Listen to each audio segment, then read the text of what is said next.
Welcome to the newest episode of Beyond the Fame with Jason Fraley. I'm your host, Jason Fraley, picking the brains of the top filmmakers, musicians, and artists of our time. Kevin O'Connor, host of This Old House on PBS, will appear at the Capitol Remodeling Garden Show this Saturday at the Dulles Expo Center in Chantilly, Virginia. He joined me to preview the event and reflect on the show's 45th anniversary, praising his predecessors like Bob Vila, Norm Abram, and Steve Thomas as they all taught America lessons in home improvement. Hey, Kevin O'Connor. Hey, thanks so much for joining us on WTOP in Washington, D.C.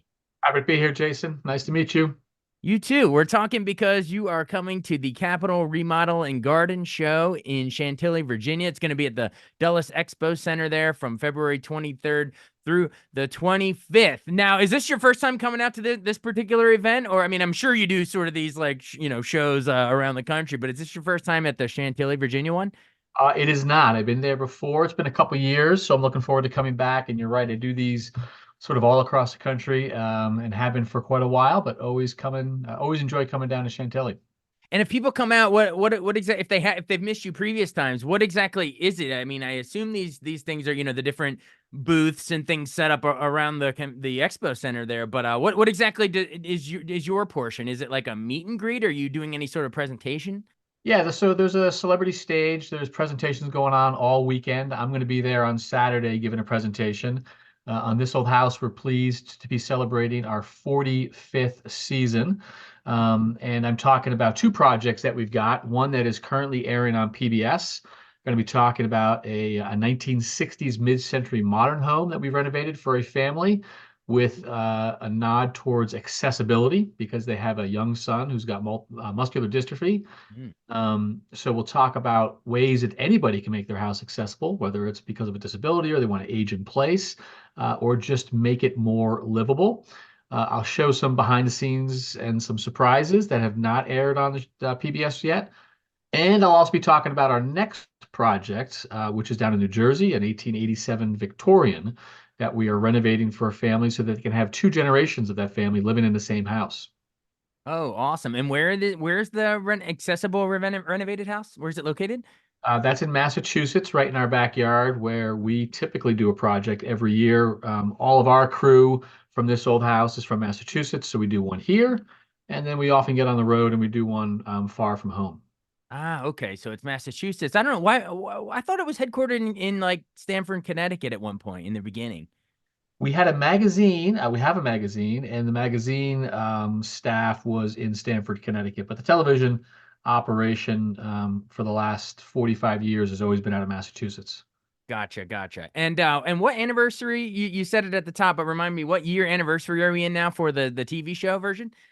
45th. The show first went on the air back in 1979 and is still going strong. Absolutely. I remember growing up watching with my dad all the time. And since we're celebrating an anniversary, why not? Let's do a little trip down memory lane for a quick second. Like, so remind us, like, who was hosting in the beginning? Was it Bob Vila or Norm Abram? Like, these are the names that popped to mind when I remember it. You got it right. Bob Vila was the first host, and he was on the job site. Norm Abram was our master carpenter. He was the one doing all the work, and him and other trades. And the formula really hasn't changed. Bob as host would go around the job site and talk to the experts who are all professional contractors, talk to them about the process of renovating an old home, learning anything they could from them, sharing that with the audience. And after Bob left, Steve Thomas joined the crew, still working with Norm and the gang. And then I joined 20 some odd years ago, and worked with Norm for many years, and Tom Silva and Richard Chathui and Jen Nawada. So a lot of the same faces. The host has changed a couple times, but pretty much everyone else has been the same, going way back. That's awesome. And remind us, where did you grow up? I'm a New Jersey native, and I spent my childhood there. I went to college in Massachusetts, and then I stayed up here after college, and I've been up here ever since. What did you go to college for? Because nowadays it's like, kids or teenagers like, oh, do I go to college, or is a job in the trades actually more lucrative without student loans and stuff, aka This Old House, fixing stuff. But yeah, I mean, how did you square what you studied versus, fixing stuff? Well, I kind of took a circuitous route. Like you, I grew up watching the show with my dad and my brothers. My dad's in construction. I've got a couple brothers in construction. I, grew up on my dad's job site. I loved working with my hands, doing stuff that any young kid likes to do. I chose to go a different route to college and then on to business school. But when I bought my first house with my wife, when we were a lot younger, we bought a fixer-upper, sort of a dilapidated two-family that was kind of non-functioning without bathrooms and a kitchen. Because first it was the best deal we could afford, but also we wanted to fix it up. And it was actually that house that got me the job on This Old House because they came and filmed a segment of this of the show there 22 years ago. And that turned into a request to come and be the host of the show. So it was a fortuitous decision to go and buy that old house. Well, okay, I have to do a follow-up question on that. So, okay, so which host was it, and what year was it? If you can remember the details of like who came out, with the TV camera crew to your house, and I want to know which host that was and everything. Yes, I can remember it. Absolutely. Of course, you'll never forget it. Never forget it, right. At the time, Steve Thomas was the host of This Old House. The company decided to start a sister show called Ask This Old House. So the same gentleman, Steve is host, Tom Silva, Roger Cook, Richard Trethewey, as our craftsman. Same guys, but instead of on This Old House, a full beginning to end renovation, this show was more about answering homeowner questions about simple projects and then having one of those experts come out to the house to fix it. And in my case, Steve, the host, didn't come out, but Tom Silva, our general contractor, came out along with the painting expert, Jim Clark at the time. And we filmed a couple episodes at the house. And it was that day of filming that actually got me my job when they asked me about a month later if I would. At the time, Steve Thomas had already announced to the staff that he was leaving. So they had kind of their eye out looking for a possible replacement. And I guess I caught their eye. Gotcha. Okay, so it was known that he was, about to leave as host. But what do you think it was about you that day, or that during that time when they came to your house? What do you think it was about you that caught their eye and their attention? I mean, what do you think it was like?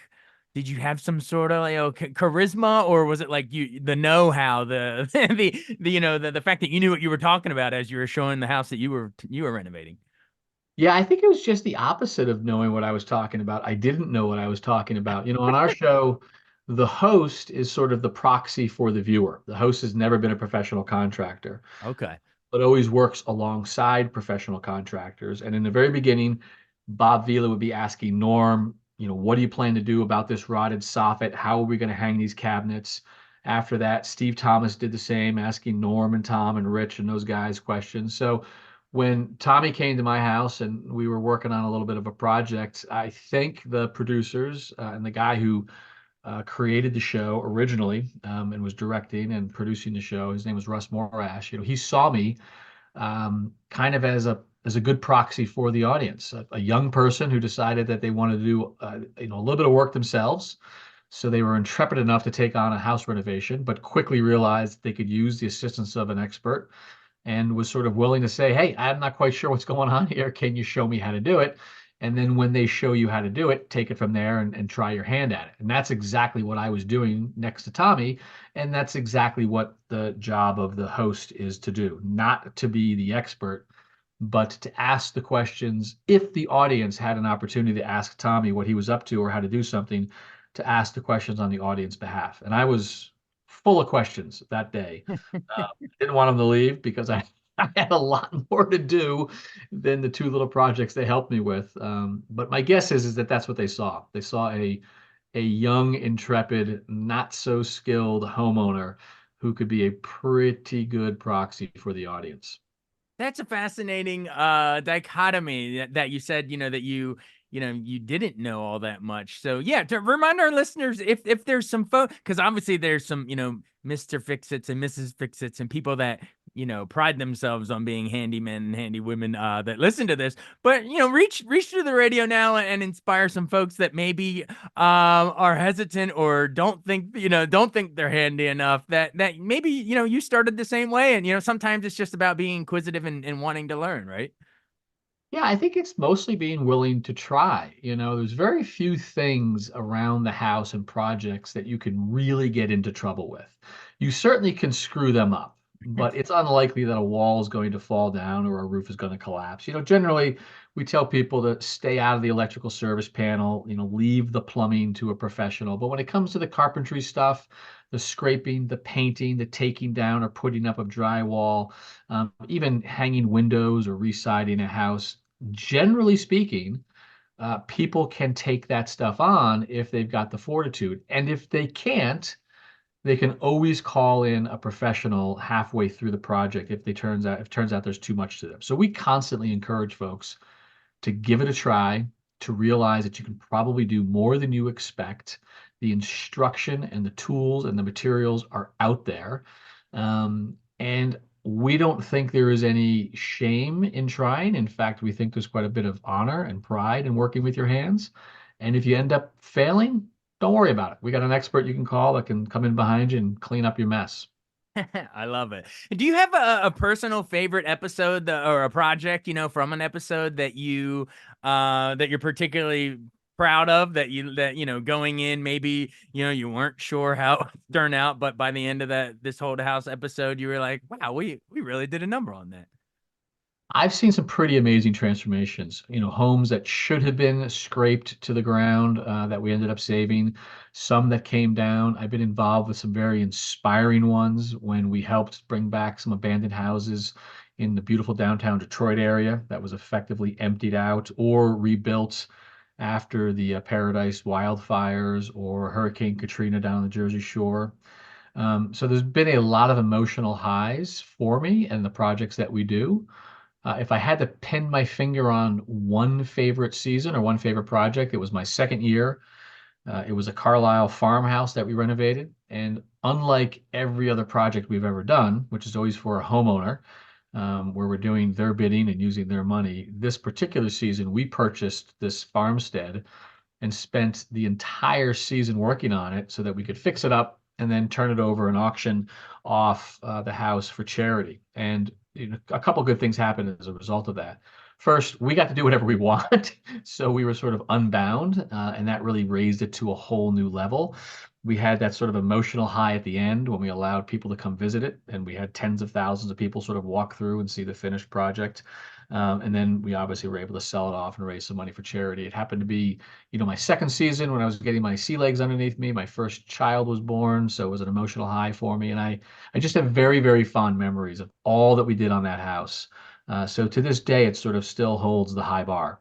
Oh, I love it. Thanks for sharing those stories. And before we go, I'm gonna I don't know how well you keep in touch with the previous hosts and presenters and all that, but I want you to say some kind words or embarrass them with kindness or what made, like for instance, like Bob Vila. What was he so good at? I would like to just name a couple and get some like what you thought were their secrets to their success. Like what made Bob Vila such a great home improver?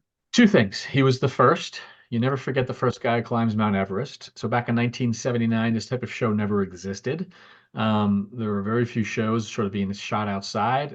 There really wasn't any show ever shot on a job site, and we certainly never had a television show that pinned a microphone on amateur TV people who were in the trades and let them speak to the audience. So he gets credit for being at the helm of this unbelievable idea that very quickly took off and became a national phenomenon. And I'm proud to say, by no work of my own, still happens to be the most watched, longest running home improvement show on TV to this day. So Bob gets credit for being the first, but he was also spectacularly talented. Back then, the show was being shot in a very different way. These are long, continuous takes with a camera tethered to a wire. And I can remember watching a scene, I talk about it quite a bit, where Bob arrives at a job site in a helicopter. The helicopter lands, he dismounts, he gets out, and he's talking to a cameraman walking backwards in one long continuous take. Introduces himself, the show, the house, and continues to walk 360 degrees around the house, through the door, inside, and shows off the whole place. 9, 10 minutes, unstopped, no misspeaks, one take. That's a signature style of this old house. We're still doing it today, although it's a lot easier to do it with the small cameras and the drones and stuff that we have. So he was extremely good at this format that was essentially invented by this old house 45 years ago. So he gets high praise from me for doing that. Wow. And I would be here all day if we went through everybody, but just a real quick one on Norm Abram and Steve Thomas. What were their signature skills? Steve stepped into the shoes of a giant and he carried it well. So he replaced Bob Vila, and he had a 14-year run, longer than Bob's. I think he charmed the audience. Was able to keep a juggernaut going at that high level. Not an easy thing to do. Failure often comes to the second string, if you will. The sophomore And slump, yeah. sophomore slump, exactly. And that But it didn't. never happened with him. Yeah. Yeah, no, absolutely not. And Norm is the first. Again, he was up on scaffolding, talking to Bob about what they were going to do. And that gentleman who discovered me and came to my house was producing that first season, directing it as well, the founder of the show, Russ Morash. And he quietly said, somebody pin a microphone on Norm, and we're going to ask him directly. He was never hired to be on television. He was only hired to be a master craftsman on that project. And his wisdom and his patience and his extraordinary skill graced our show for 40 years. He also did the New Yankee Workshop for over 20 years. You ask anybody who's a woodworker, anybody who's into renovation, he is the godfather of this form. He's still going strong. He's fully retired from us, but he stays close to us and he's still going strong. And he literally cemented this show in people's minds. When you were growing up watching it, when I was growing up watching it, we were watching Bob, but we were listening to Norm. And we owe him all a great debt of gratitude for sharing his craftsmanship with multiple generations of young people in this country. Absolutely. And in our final seconds here, I can think of only one other host that could ever rival Bob Vila, and that would be Tim the Toolman Taylor. Tim Allen and Tool Time. And I remember they had a really hilarious rivalry, tricking out lawnmowers and all kinds of stuff that they always had a battle. But you're talking about a real home improvement show. That was a scripted, fictional one, but that inspired a new generation to want to get interested in home improvement, probably.